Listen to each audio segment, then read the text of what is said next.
Hey everybody, Rhadamant here. Thanks for tuning in to the very first episode of Stellaris Nemesis, which originally aired live on Twitch. So before I get started, I have a poll for you up top. I also wanted to mention what this series will be and what it won't be, but primarily what it will be. I had a poll up on the YouTubes, and the poll on the YouTubes mentioned, or rather asked, let me bring this front and center so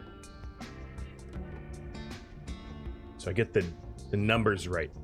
So I polled, basically, there are sort of four types over here. Four types of empires that I can do with the Nemesis DLC, which would highlight Nemesis. Let me keep that centered. And the four types would be this. We could do a domination style, which would be becoming the in-game crisis and incorporating a lot of spies. We could be a spy master, where we fight the in-game crisis but incorporate a lot of spies. We could be a benevolent ally, where we have very few spies and we become the galactic custodian, fight the in-game crisis. Or don't spy on people and kill everyone. And unsurprisingly, that became the plurality answer by a fair margin. So we are going to be exterminators here. And what I have this poll is, what sort of exterminators are we going to play? Let me go into... And I also wanted this to be a bit of a tutorial series. So I'm going to play slow and explain everything. And this might be a little painstaking, and I might get some of the details wrong because it has been a little while since I've last played. Well, no, that's not true. I've played a lot of Stellaris recently. So I'm going to create a new empire. Appearance is pretty much just cosmetic, unless you're playing a machine exterminator, which currently is the leading choice, but I'm not going to pick appearance just yet. I'm going to leave that alone, because I'll still have this pull up a little bit longer. Hey, Tusk, come here. Okay, or not. That's fine. And thanks for all the bits and the resubs, guys. Hi, Tusk. Tusk is being ornery. Come here. There you go. So species name, again, this is cosmetic. It doesn't really matter what you call yourselves, and I'm going to wait until it has been decided whether I'm organic or robotic exterminator, so we can roleplay the names. Same with the name list. Now, as for traits, these differ depending on whether you're organic or robotic as well. You get a different set of traits. The main difference is, well, the main big difference between robotic and organic is organic eats food, robotics consume power, electricity, or whatever you want to call it, as like a food resource. That would be the big difference. So you're not going to get the same subset of traits, and there's other differences there as well, but that would be the primary one. Homeworld type is, again, just preference. So of course Earth is a continental world, but that doesn't necessarily, your world type has no bearing upon its yield or size or any other benefits. There are some specialty worlds, Gaia, Relic, Machine, Tomb, which aren't included in here. And you can start on those types of worlds depending on your origin. So life-seeded would be a Gaia world, post-apocalyptic would be a Tomb world, Remnants would be a Relic world, Shattered Ring is kind of a machine world. It's a ring world, not a machine world. Actually, I don't know if you can start on a machine world, but only robots can ever... Oh yeah, here we go. Starts with a machine world as a home world. No, I apologize. You can start as a machine world. So, regardless of what you pick here, it might change. Make sure to check the win conditions this time. I will. So the origin depends very much upon the choice here too, and it looks like I'm going to have to choose pretty soon. So your government and ethics, there's sort of two types of machines, and if we are going to be machine exterminators, and I think it's pretty safe to say we are, I'll get into the ethics here, but likely we're going to be Gestalt consciousness, which is like a hive mind. Think like bees or ants or, Skynet. We're going to be more like Skynet, but normally you would be able to pick your ethics, and your ethics should reflect your playstyle. So if you wanted to make a lot of allies, you should be a xenophile rather than a xenophobe. If you wanted to treat everyone equally, you should be an egalitarian, not an authoritarian, because your influence in the game is based upon how much your populations, which form factions, agree with your actions. So let's say you're a militarist and you don't fight a lot of wars, the militarists in your population will not be satisfied and your influence will be limited. Empire Advisor voice is completely cosmetic, as is Empire name and flag and ship appearance. There is a new type of ship appearance, the Imperial ships, which I'll be playing because that's what's introduced in the Nemesis DLC. And then ruler name. Some rulers live forever, some don't, but you can pick titles and the backgrounds here, and again, all cosmetic. All right.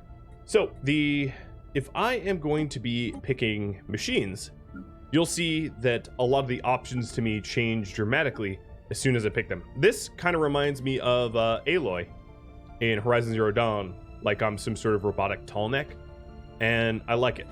It calls to me. This would be, look at you. Yeah, let's be the tall necks. I'm okay with this. All right, so species name, I should be able to prime. Let's see, Omni Nex. If you guys want to just, I could even be the tall necks or something. But if you want to come up with any species names, I'll just draw from chat here. And then the prefix will be based upon the species name. So for traits, we can pick up to 5 choices. Some are positive, some are negative. Now, generally speaking, I like to focus on research. That is a pretty powerful thing to have as a trait. So if you look at logic engines here gives more societal physics and engineering research for the jobs. And then, of course, we have not enough trait points left. So what I could do is I can pick other things like custom made, which is I assemble my population more slowly, or luxurious, it's more expensive to assemble. And then pick something like efficient processors and let's say high maintenance. So I'm really good at producing resources and science from jobs, but my population is more expensive to upkeep. So those are some pretty good traits. Now if you look at the government and ethics, and let me close this last poll. The next question is kind of a big one, because should we be a Gestalt consciousness? Did I spell that right? So a Gestalt consciousness is basically hive mind, where everybody is factionless. You never have rebellions. You don't really have dissent. Everybody follows. So if you mouse over it, it will tell you. Gestalt consciousnesses get exhausted from war less, have higher monthly influence and higher encryption, so they're harder to spy upon. And then, of course, there's 2 choices. There's the machine intelligence Gestalt consciousness, which is for robots, which we would be, because it would be incompatible for us to be hive-minded. So the machine intelligence is mining stations do better, the monthly population pops get assembled faster, and we get extra populations when we establish colonies. Now, the alternative is for us to pick our own ethos and be like, not really robots. Generally speaking, the robots tend to be Gestalt consciousnesses, but the choice will be, it's a runaway poll. So if I play the Gestalt conscious, what this allows me to do, and if you're a new player to Stellaris, and you own all the DLCs so you can play robots, or even if you're organic and you can play hive-minded, it's easier.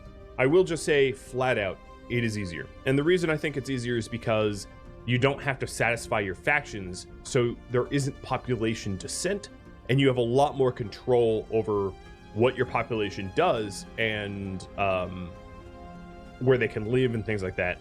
Whereas if you were like a egalitarian and you had rights for your people, that could annoy you. All right.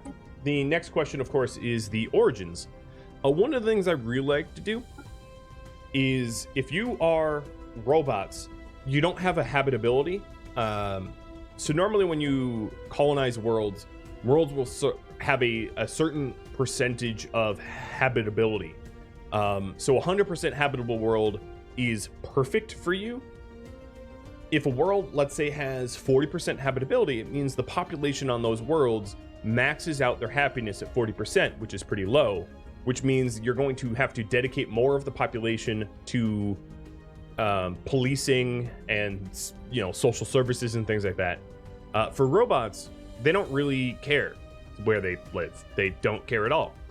So one of the interesting origins to play as a robot is to play something that normally would give you a habitability penalty. Like, you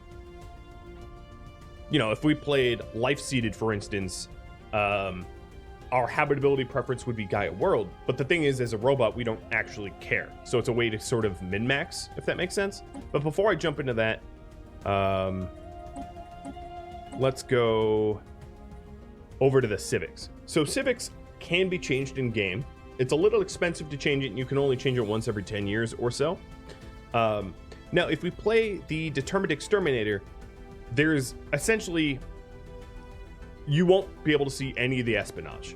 Determined Exterminators never have conversations with other empires or civilizations. They just try to kill everything.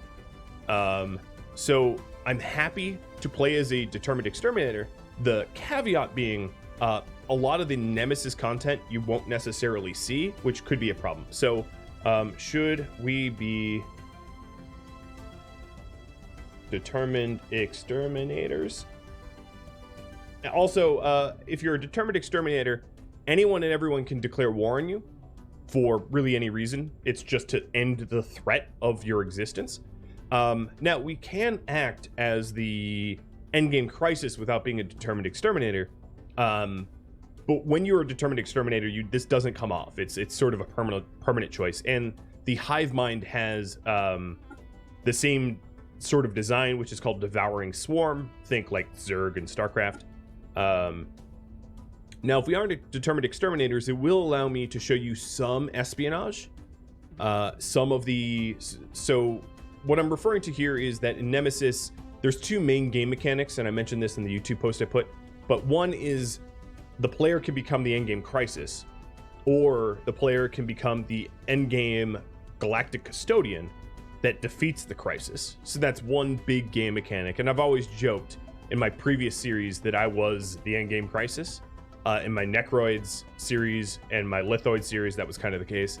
And then the other game mechanic is Intrigue, which uses your envoys to spy upon other nations, to sabotage them, thwart them, to build sleeper agents and stuff like that. Okay, so if we're not going to become the Determined Exterminators, let me pick something I think that will work for us. So the delegated functions would give us extra envoys to do spying, but we have already voted on YouTube that I don't incorporate a lot of spies, so I'm not going to worry too much about spies. Now, the Driven Assimilator is sort of like Determined Exterminator, except for, of course, you're trying to assimilate like the Borg, right? Like, you must assimilate.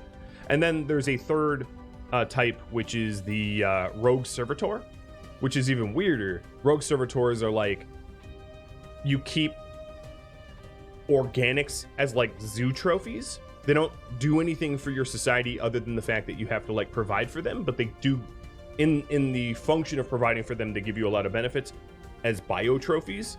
It's sort of like robots being a zoo. But what I'm going to do instead is robotics tend to have terrible unity, which is unity is sort of like culture, whereas research is science. So I'm going to pick unary cohesion, which helps my unity gain, because robots do tend to have a base terrible unity gain. And then let's pick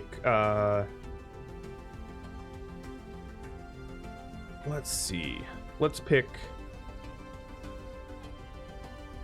introspective, which allows us to get even more research speed for engineering, allowing us to become more warlike more quickly. All right, so the origin here is something that's going to be important. I think if we are... Well, we can't have a machine intelligence authority for post-apocalyptic. We could actually just start with a machine world as our home world. That could work. But it's kind of fun to, like... It's kind of fun to terraform your world into a machine world as, like, a way to attain a higher level of existence as a machine. So maybe I'll go against that and have us be on a shattered ring. We'll be on a shattered ring. So a ring world is like a massive... Well, I mean, if you read the book, you would know. But a ring world is something that orbits a planet, and it's a massive habitation. At a maximum ring world, it's like having 4 max-sized planets, but the shattered ring start gives you only 3 out of 4. Whatever, 3 out of 4. But it's a pretty good start. It's a pretty good start. All right. The advisor voice will go with... Death comes for all sapients in the end. But no one said it couldn't be led a merry chase first. That sounds like the Queen of Blades. Self-destruct sequence initiated. Automation. Our goal is nothing. The laws of science govern all. Sure, we'll do that. All right. So the naming class, homeworld name, and species name. Now that we know we are the robots, the Yodakai or Yodaka, Yodakai, Yodakin. Sure, that's how that. Homeworld name, Yoda Prime. Star name, Yoda. Hey Yoda, you're gonna be a tall neck killing everyone. I hope you don't mind, buddy. He doesn't mind. He's actually barely conscious. All right. Empire name. Let's see. The Yodakai. The Yodakin Exterminators. Don't judge us by our name. And let's see if we can't find some zoological creature here that kind of resembles Yoda. Or alternatively resembles our tall necks. Because that would make sense. I don't know if there's going to be like a good tall neck thing here. I haven't looked through all of them, of course. There. Nah, that's good enough. We'll just be brown. Secondary color. There. Mr. Tallnecks, or maybe silver. Perfect. Alright, the Imperial ships is what we're going to go with. Now, our ruler title will be the Yoda. And you'll be called... Hey, Wolf of Deceit. You've come right at the start. Thank you for the raid. Last playing some RimWorld? Well, here we are playing the Stellaris Nemesis DLC. And we're just making some decisions before we actually start. And everything you want to know about this series is sort of there on the About.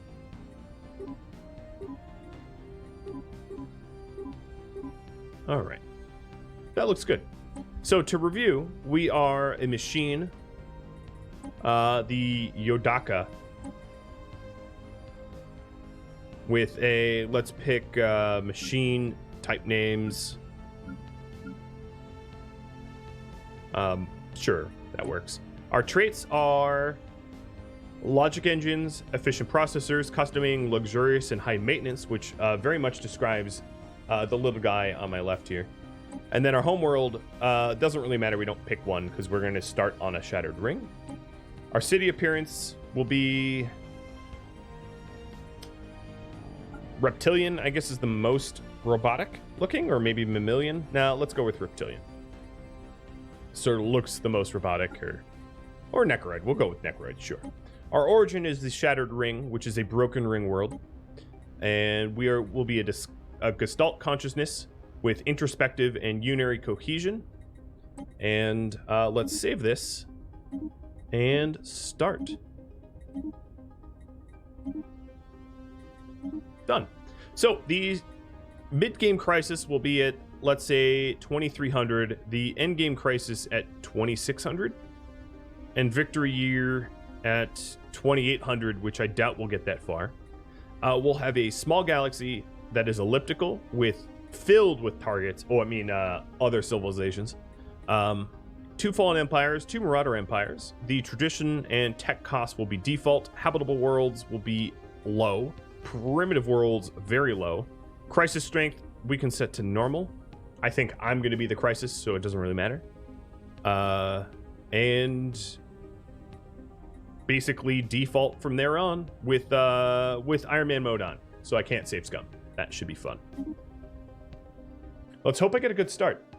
So right when you start a new game, and like I said, this is a tutorial series, so I'm definitely going to be playing quite slow. You're going to be blasted with a lot of information, but I'll step through it slowly. The first thing to do is to figure out your initial research.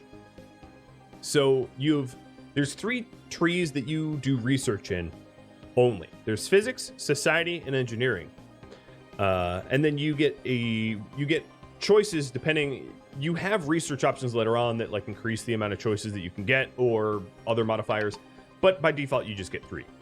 And there is actually a hidden research tree, but you don't get to pick your research. You just get randomized options. This can backfire on you, and you can get to a point where you just keep not getting offered the thing that you need most. This has happened to me in the past. Happened to me once in a multiplayer game where like I didn't get farming tech like ever, and my empire was like permanently starving. It was very, very weird. But for my first techs here, we can get more physics research from researchers, research station output gone up, or research speed gone up. And I'm going to do the academic optimization. Also keeping in mind that all of my choices lead to more choices, and the choices that I don't pick here will often be reoffered later. And then this researcher here has an expertise in computing, which means picking a computing research, I gain a 15% benefit. This researcher has a 10% for everything, and this researcher has a 15% for propulsion. So for here, what I'm going to do is I'm going to pick the uniform data standards, which gives me unity, which I'll get into in a little bit. And it also allows me to have some edicts, which again, I'll get into in a little bit. My engineering research, I do not have propulsion options. As you can see, I have voidcraft, materials, and industry. Of all of these, I would probably say nanomechanics nanomechanics is probably more useful. The armor would help me build stronger ships, but I'm not likely to get into any naval combat so early on that I would need this to be my first research. That's just not likely to happen. Now what I'm going to do is click this portrait here and see if there's a researcher I can replace with this one. And there is not. Okay. The next thing you want to do is, or the next thing I would do in this situation is, let's go over all of the menus. So F1 is contacts, which allows you to contact known empires. If I was a determined exterminator, I couldn't contact anyone. But because I'm not, it doesn't really matter because I haven't met anyone yet. F2 is your situation log. Your situation log has like large ongoing sort of mission quest things, but also just small like, hey, go research this debris or check out this anomaly. You'll have your anomaly logs, and then victory conditions. So right now, I haven't even paused the game and I'm already in 14th place. Oh yeah. All right, F3 is your market, where you can exchange resources for one another. F4 is your planets and sectors. You're not going to use this too much, but by default, you'll have a core sector with a governor. Now, my governor here is a new boot, so he doesn't actually have any skills, but I could switch to this governor instead. I have to pay for him, that's fine. And I'm going to switch to this governor who gives a research bonus instead. And then if you're wondering, I'm going to fire my old governor because it costs money to upkeep leaders, even if you're not using it. Now, the expansion planner I never use personally, just about never, but it will show you habitable planets that you could expand into. F6 is policy. So these are somewhat important. Policies can only be changed once, I think, every 10 years or so. And I can pick a different diplomatic stance. So expansionist gives me additional border friction, but reduces the cost of outposts, which is going to be really important early on. Isolationist will give me more admin capacity and unity, and governing ethics attraction, which isn't a thing for a Gestalt consciousness. Cooperative gives me more diplomatic weight, less border friction, so that my immediate neighbors will dislike me less, but also will make it more expensive for me to spy on people. And belligerent allows you to be in wars longer, have a larger navy, and claim enemy territory cheaper. Initially, I'm going to leave it to expansionist because I want to expand really early game, especially on the settings that I had, where I'm in a very small galaxy. I'm in a relatively small galaxy with a lot of neighbors. I need to expand rapidly and aggressively. The war philosophy, I'm obviously not going to change, but unrestricted is I can declare war on whoever I want. Defensive wars only is that I can only defend myself. I can never, declare war on others, which obviously is a exterminator, as you all voted for me to be, that wouldn't work for me.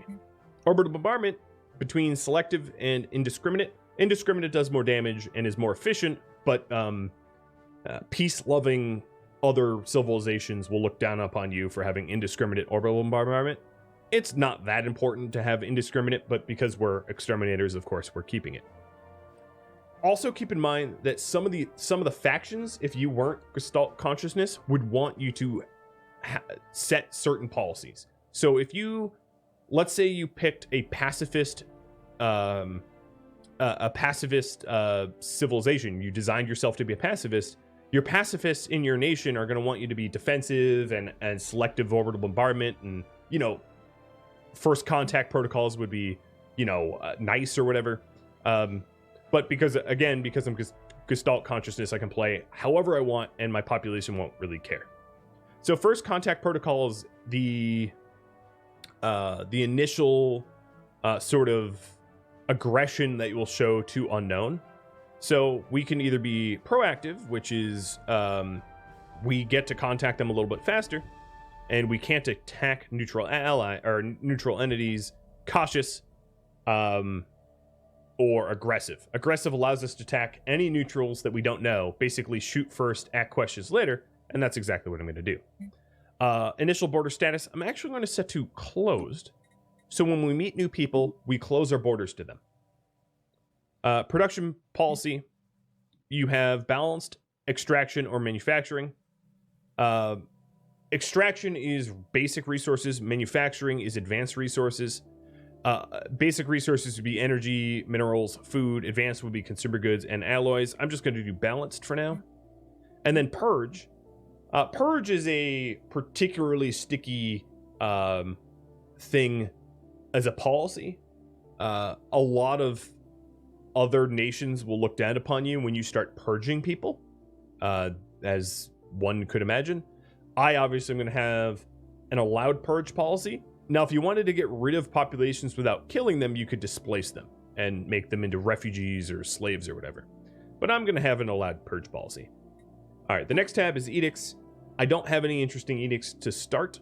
Also, I wouldn't want to enact an edict because it costs all of the influence I have. And influence is your primary bottleneck of currency. I'm going to call it currency. It's not really currency, but it's your primary thing that you're going to spend to gain new territories early on. So don't waste it early on. It would be very, very dumb. Next up is societal management. Once I build up enough unity, I get to pick sort of a tree to invest in. And when you start a tree and you adopt it, you get a benefit. And then when you finish it, you get another benefit. So for instance, the finishing effects of prosperity, or the adoption effects of prosperity, is that mining stations output 20% more of whatever the mining station is, whether it's energy or minerals or whatever. And then finishing it up gives planets additional maintenance drone jobs per 20 pops. And then when you build up enough of your traditions, you get Ascension Perks, which are huge and powerful. So the Ascension Perks are all right now locked to me, but some of them allow me to design my world into a machine world, which makes my planets a lot stronger, or modifies my own machines to be stronger, or builds ring worlds or Dyson spheres, or, you know, sort of grand projects. And that's going to be important later on. In the societal management, you also have relics. We obviously haven't found any relics, but relics can give you very strong active and passive abilities when you find them, and you find them by searching architecture. And then you have this crisis tab, which only gets unlocked if you become the crisis. Come here.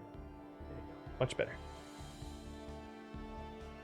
All right, the next one is ship designer. I'm going to go into that once I have designed ships that are worthy of design. I don't really have any parts to design into them, so there's really nothing to do here yet. And then fleet manager, again, I'm going to do that once I actually have a navy. There's really no point to doing it early.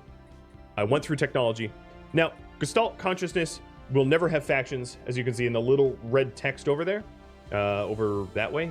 No, that way. Yeah. But normally what you would have is your populations would be split up at the start of the game, generally depending on the ethos that you pick. So let's say you were fanatic militarist and regular materialist. You would expect that about 2/3 of your population were, you know, militarist, and 1/3 of your population were materialist, and they would have their own demands. Think of them as like large unions or something like that. Then we have claims. Claims are ways for you to declare enemy territory as your own. You use influence to claim territory. And then when you go to war with that person that you have claims against, you can have a claim war, where if you win the war, you keep the claims that you've declared. And claims can be made on you too. It goes both ways. This tab is your species tab, where you can set your rights of your species. So, as a robot, I don't do a lot of rights here. As you can see, there's really not choices. It's radio buttons with no other choices. Now, if I had other species in my empire, I could set them to be exterminated or enslaved or something like that. But, and then if I had technology and research unlocked to allow me to modify my own species, I could show you that as well. But this is how you would modify your species. And then last but not least, you have your leaders. So I have a governor, which governs a sector, which is this sort of white blob here. And then I have 4 researchers, 3 for the primary sciences, and then 1 as a surveyor. So, first thing I like to do in games, besides go through the research that I'm setting up, is I'm going to send my science ship here to go to what I perceive to be as like choke points or bottlenecks. So, the choke point I'm most interested in is towards the center of the galaxy, because the hyperlanes, and you can only early game, even mid game, you can only travel along these hyperlanes. The ones that are at the edge of the galaxy aren't likely to lead to too many things, but the ones heading inwards tend to be more dense. So I'm going to go inwards, and I'm going to send my science ship to Media, or Medea, or whatever it's called, and survey it. Now, my fleets can travel to any system that has a name. As you can see here, I can move here, but I can only claim systems that I've fully surveyed. And early game, you're going to want to be claiming and colonizing as fast as you can. The other thing I'm going to do before I unpause the game is my construction ship. I have some additional resources here. If I hold left alt, let me show you something. If I hold left alt, as you can see, I have some untapped resources here. Normally, I show all my resources all the time, But there's a little toggle here, which changes how you see your resources. So let me do this. Toggling it off, you only see the unused resources. Toggling it on, you see all of them. I like to set it as seeing all of them so I know what systems are bringing in the most money. But what I'm going to do is I'm going to send my construction ship over to Yoda 3 to get the last 2 minerals. Now, speaking of minerals, I have primarily 3 resources that concern me, but I'm going to explain all 5 of them. So, energy is used to pay for things like ships, stations, starbases, buildings, districts, jobs, leaders, population. Now, normally, if I was organic, I wouldn't be spending energy for population. I would be spending food. But I'm a robot, so we are, charged up with energy, not food. Minerals are generally used to build things. Building mining stations, building buildings in districts, things of that nature. Food would be to feed organics.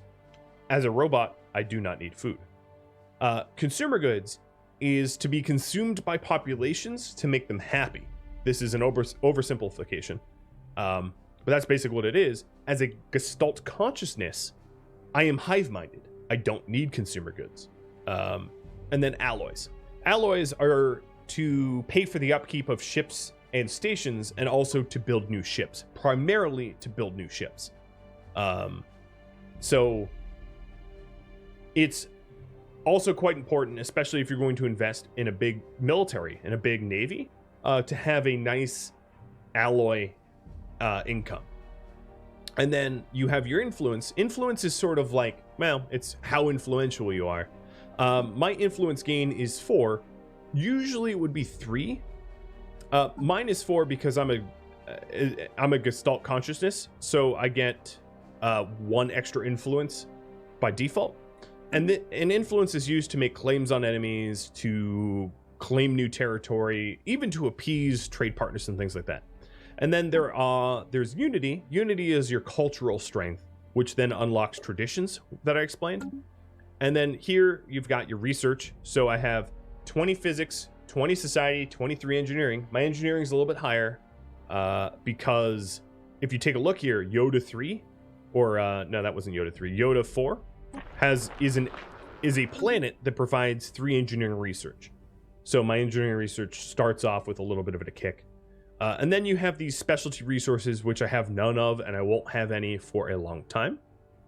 Last, you have your Empire Sprawl. Now, Empire Sprawl is sort of your limit of governance. If you exceed your Empire Sprawl, everything becomes like research, speed, and things like that. Everything starts to slow down. So it's important to stay underneath your Empire Sprawl if you want to keep up technologically and culturally with other empires. You've got your envoys. My current envoys have no assignments because there's nothing for them to do. They're sort of your diplomats. They can be spies, or they can represent you in the galactic... well, I'll get into that later. This, of course, is your population. I have 29 robots. And then starbase capacity. You can exceed your starbase capacity, and you can exceed your naval capacity at higher cost, at like an increased taxes.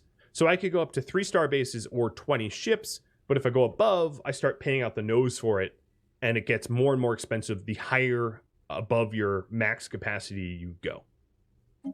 All right, so at this point, I feel like I'm pretty good at... I'm at a good point where I can unpause and field some questions. If you have any. What I also like to do early on, it is a race to get the galaxy surveyed so that you can expand. So the first thing I'm going to do with my alloys, every single alloy that I had, I'm going to build a science ship. That will be my first big investment.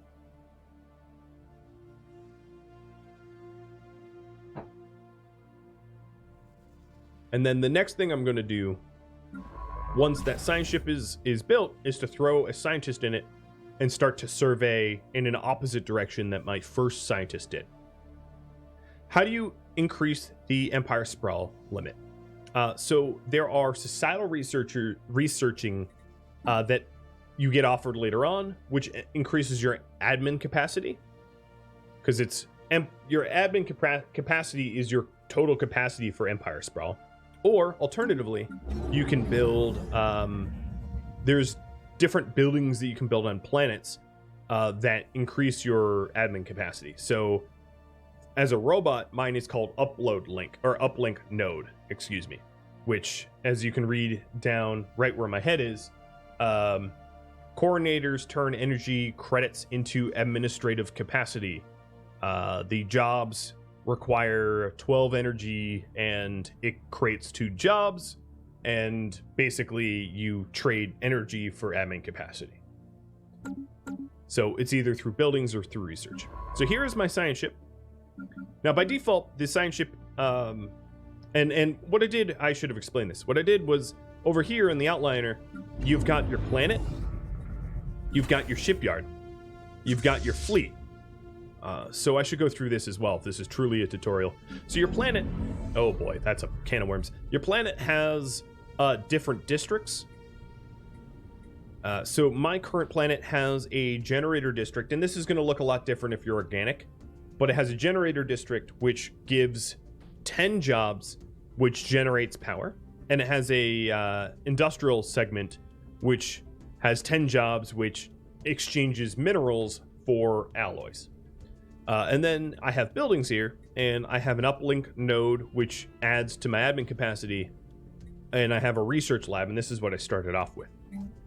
Now, seeing that my Empire Sprawl is nowhere near my admin capacity, it wouldn't be a terrible idea to have my the people working in the uplink node just not work there and do something else with their time. So there's 2 ways of doing this. There's one where I can go into the coordinators and reduce the amount of jobs that the coordinators would employ, or I could go and click on the uplink node and either disable it or demolish it. For now, I'm going to disable it because I might want it later. And what you can see here is now my Empire Sprawl drops from 60 max to 30 max. But because immediately I don't need it, I'm just going to shut it down. And then terraforming will happen if you get research later on to change the type of planet you're on. As I am on a ring world, I can tell you ring worlds will never change their terraforming types because you build ring worlds. They're constructed. They're not terraformed. And then features. Features, early game, what you're going to see is you might have some positive features which add some benefit to the planet. Like a feature might offer the ability to get crystals or the ability to get moats or something like that. And then you're also going to have all these other features which you can pay money to clear. And what these are is they're blockers. They're basically construction blockers. Think like mountains that you have to bulldoze and valleys that you have to fill in order to utilize all the space on your planet. That would be the oversimplification, but that's basically what they are. You have your population here. So this is the planetary summary that I kind of briefly went over. And your planet has a certain size. It has a governor. You know, if we go to population, you can see the jobs that people have. So I have 2 coordinators. I have 5 fabricators. I have a hunter-seeker drone. I have 2 replicators. For menial work, I have 19 menial workers. 11 of them is tech. 8 of them is maintenance. Over here, we've got the stability. The stability is essentially kind of like a happiness metric. So I have a stability of 68%, which, because my stability is high, I get 7.8% additional resources for the jobs. We have a deviancy. Deviancy is like crime. And I have 29 deviancy because I have 29 pops, but because it's a machine capital, I have a capable governor, I have population, I have hunter-seekers, which is like an anti-deviancy job. I have minus 43 and only plus 29 for net of less than 0. The really important things that I tend to do when I'm governing planets quickly is I look at jobs and I look at housing. You're going to want a little bit of extra jobs and housing, but not too much, and I'll explain why. So on this planet right now, it's pretty clear that my available jobs is 0. So if I add 1 more population to this planet, they will be unemployed and they will be drawn towards crime. That would be bad. I don't, however, need additional housing. I have 11 spare housing. Why you don't want to overdo jobs and housing is if you significantly build up a planet, all of the additional construction that you add adds to Empire Sprawl. As you can see, Empire Sprawl is a calculation of your total empire size, which is districts, systems, colonies, population. So if I started to build districts, my Empire Sprawl would go up. If I built 6 more districts, I would be at my Empire Sprawl max. So you don't want to overdevelop a planet unless it needs it. Don't get ahead of yourself. But what I do need to do here is I need to add some research. I need to add some jobs. I don't care what kind of jobs they are, but for me to add jobs, I'm going to need a little bit more minerals because most of the jobs here are going to require me to build something with minerals. So the first job creation I'm going to do on my planet is probably a machine assembly plant. And what this does is it takes alloys and it builds more robots, which will be my people. So it helps me to populate faster. And I'm going to keep an eye on that because if I have -1 jobs available or something like that, okay, there we go. If I have -1 jobs or something like that, I'm going to want to re-enable the uplink node. And then the last tab is armies. I have 2 standing garrison here. It's basically nothing. If an enemy came in, my 2 units here would be wiped out instantly. You can have a general guard you. I never ever have done this in my life. And devastation is when enemies are trying to invade your planet, you have a defensive advantage, a significant one if you mouse over. So incoming enemies, because my planet hasn't been bombarded, I will take like half, or whatever. Like it will be a lot harder to root me out and kill me. So when you're trying to invade other enemy planets, either you need an overwhelming force or you need to bombard it for a long time. And then I am not a I don't have any corporations here, and I'm not a megacorp, so I can't go to the corporate tab. All right, so that covers that.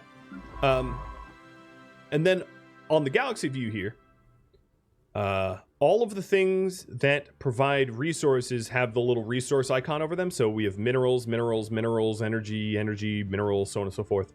And then over here on the outliner, you've got shipyards. Now, a shipyard is just a station, right? One of these star bases. One of the star bases that has a shipyard built into it. Now, if I remove the shipyard, this star base wouldn't be able to produce ships. Obviously, that wouldn't be in my disadvantage. I want the ability to make ships.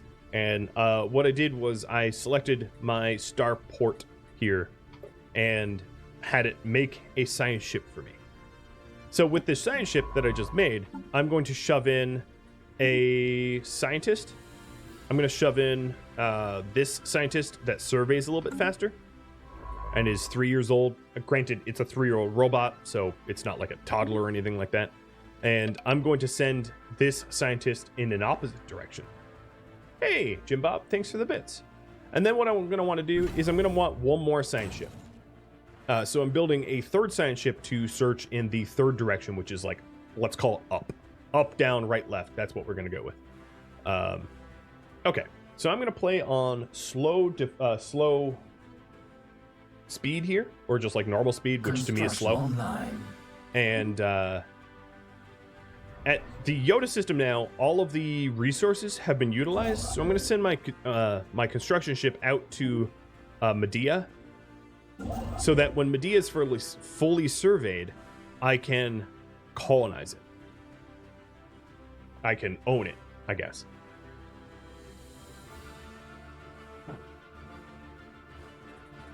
And let's get one more scientist. And I'm going to get a carefree scientist here, which researches anomalies faster, as my 3rd scientist surveying. So they're not going to be able to survey as fast as a survey scientist, but if I find anomalies, which I'll explain what they are once I find one, they are going to be ideal for surveying anomalies. So in the beginning of each game, what's going to be vitally important for you to do is to essentially sprint to the choke points. You're going to want to survey and construct your way as far out as you can, like blowing up a balloon as quickly as you're able. It depends on the type of galaxy settings that you have. So if you are playing like a huge galaxy with like one other AI empire, this won't be as important. For me personally, I would say I find Stellaris to be most enjoyable when there's a lot of conflict and a lot of enemies in close proximity. Stellaris for me is most fun when I'm getting into wars quickly, but that's up to you. It really depends on game length. So if you play, and here's an anomaly. If you play a huge galaxy, you could be looking at a game like an entire campaign time of 100 hours, 200 hours, maybe even longer. For me, you know, with my campaign times and my galaxies being smaller, it's more like 25 hours. It's more manageable. How do you get them to attack your starbases? They have to declare war on you or enter your territory, with your policy being aggression to neutrals. And once I find an enemy, I'll show you. So this is the first anomaly that I found, and I found it in See It here. So this anomaly here is 1 difficulty. As you can see, the 1 little tally mark, it's level 1. What some anomalies will do is they'll just add a little bit of resources or add a little bit of science or something like that. The lower level of the anomaly, it tends to be the lower benefit.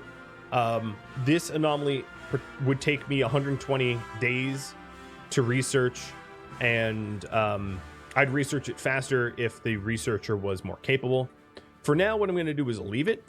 I am more concerned with spreading my borders than researching anomalies, but there's no harm in leaving anomalies for later for you to research. You can come back to them at a later date, and as long as the system in which they are never falls into enemy hands where they close their borders to you, you can always get back to there. So if an enemy declared See It to be theirs and colonized it, then I wouldn't be able to get back there. But given that it's right next to my homeworld, that is not going to happen. Let me turn down the music just a little bit. Now, the Nemesis DLC comes with additional soundtrack, which is really cool. So hopefully we'll hear some of the Nemesis songs, and I can also just force it, opening up the sound player and scrolling down to like the new Nemesis stuff. But I'm just going to let it, I'm going to let it shuffle. So here at Marak, and what I'm going to do is once I start to own things, I'm actually going to name it after you guys. So I'll first start naming stuff after subscribers, and then I'll start to open it up to just anyone and everyone that is viewing. But here at Marak, we see that this is a dead end. This doesn't lead anywhere. So it's not going to be important for me to survey that early on, because if I own Marak, it means that an enemy is not really going to be able to spread here, as it is it's behind my sort of Majamwal line, or my borders or whatever. If you have open border policy with enemy nations, it's possible for them to colonize behind your territory, for them to pass through your territory and colonize on the other side. But I have a closed border policy, so that's not going to happen. Once this science ship here finishes surveying the last 3 objects, celestial objects in this solar system, I'll be able to Anomaly detected. I'll be able to build a starbase here. So here's another anomaly. This one is challenging. So it has a difficulty of 4, but my scientist is only level 1, so it takes extra long to do. I'm gonna leave it. And then I also, in See It, discovered volatile motes. Now, volatile motes are a specialty resource that I quickly mentioned earlier. I'm not going to be able to mine volatile motes for a while, but it is really cool that See It has volatile motes in it. That's going to be very useful later on.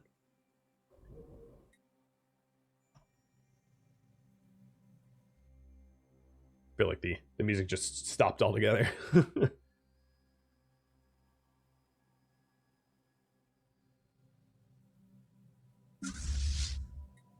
while there's a little bit of downtime, the first class of ship that you get is a corvette.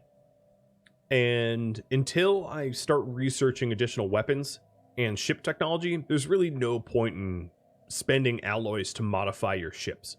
But if you wanted to do it, you would go into the ship designer here, and you could pick out your ship sections. So corvettes have missile boats, interceptors, or picket ships. Missile boats fire missiles, or at least one of the slots will fire missiles. Missiles have the advantage of being a little bit longer range, but have the disadvantage that the missiles can get shot down in transit.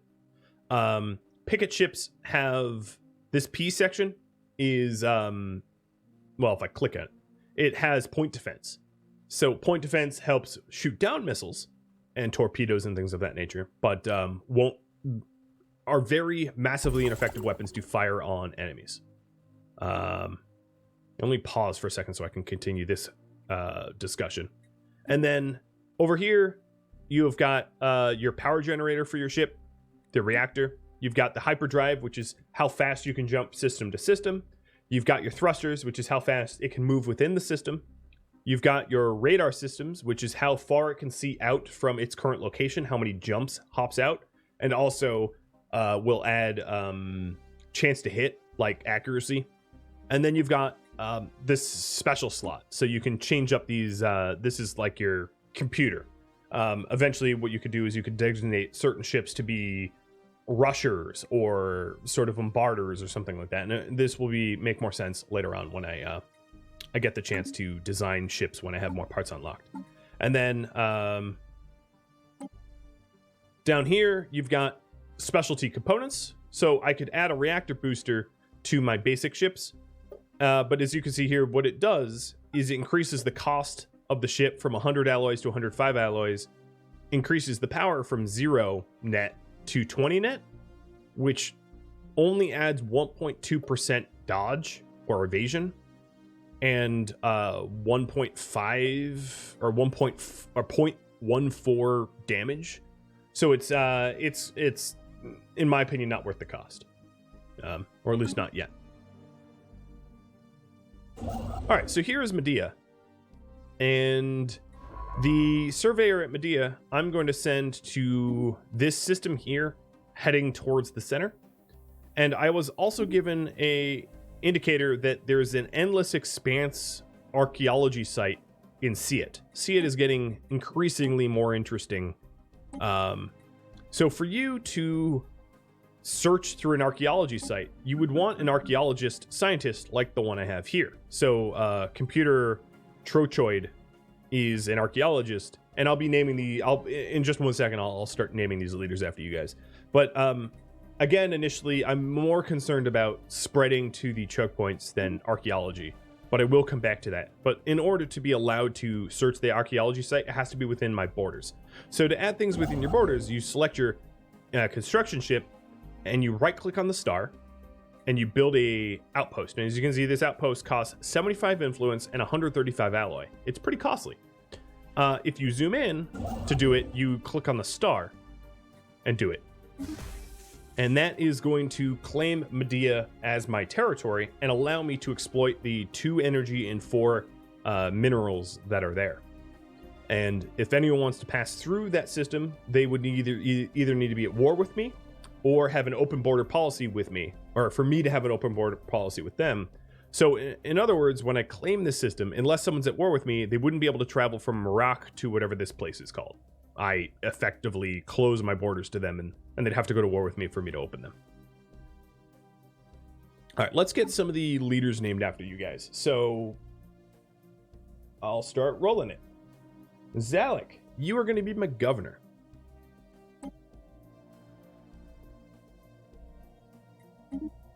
And then Cerulean Spider, you are going to be one of my surveyors.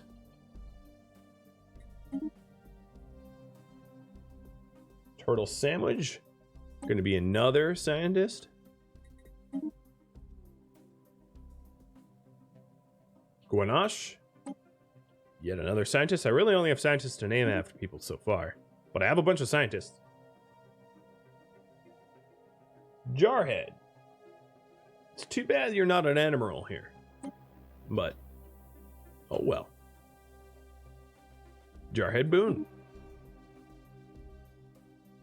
Or Frank is yet another one. I guess a Jarhead would be more military than Admiral. And last but not least, my last scientist, Kadath.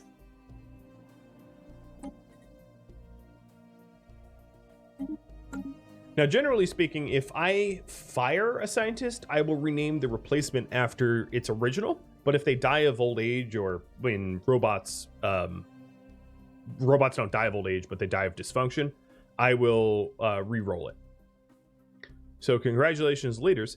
And then Medea here is going to be renamed once I own it too. And I'll roll that once I claim it. And the claiming process is that I build a starbase here, and it takes a month or two. With days or seconds in this game, so a month or two is not very long. All right, contact reports remnants. We have confirmed the first material traces of an intelligent alien life on a foreign world. Well, I think the archaeology site proved that, but okay, sure.